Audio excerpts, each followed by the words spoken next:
Nous continuons dans les propriétés de perpendicularité. Nous passons à la propriété 3.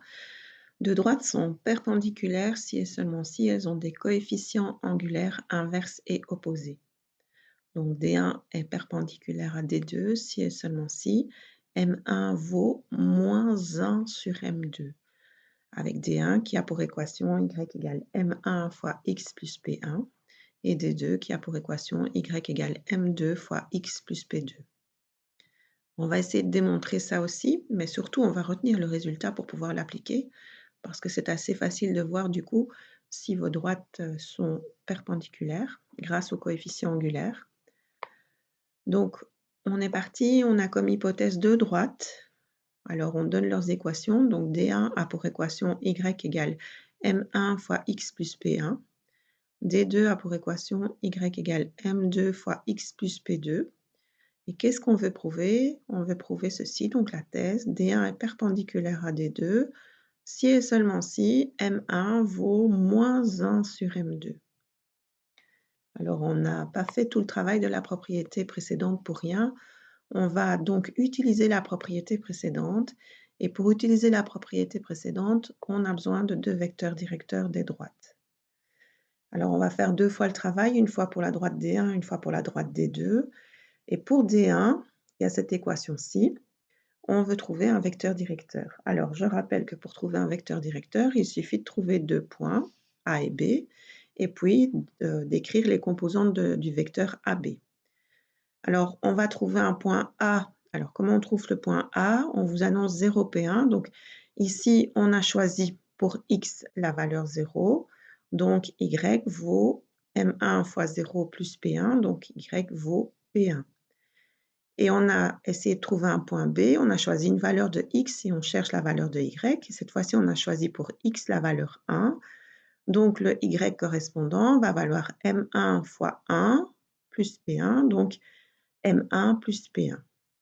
Et donc, un vecteur directeur de la droite va être donné par le vecteur AB, puisque A et B sont deux points de la droite. Et AB, en tant que composante, eh bien 1 moins 0 et M1 plus P1 moins P1. Donc, le vecteur AB a pour composante 1 M1. Alors, si on a compris ça, bien, on réitère une deuxième fois, mais cette fois-ci avec la droite des deux. Donc, on va trouver deux points pour trouver un vecteur. Donc, premier point C, on a choisi x qui valait 0, donc on trouve un point C, 0P2. Et un point D, on a choisi x qui valait 1, donc M2 plus P2 pour le y correspondant, donc un point D, 1, M2 plus P2. Et donc le vecteur directeur, c'est D, donc 1 moins 0 et M2 plus P2 moins P2, donc 1 M2. Donc au final, pour l'instant, on a deux vecteurs directeurs, un pour la droite D1, de composante 1 M1, et 1 pour la droite des deux de composante 1 M2. Alors, c'est là qu'on va utiliser la propriété précédente.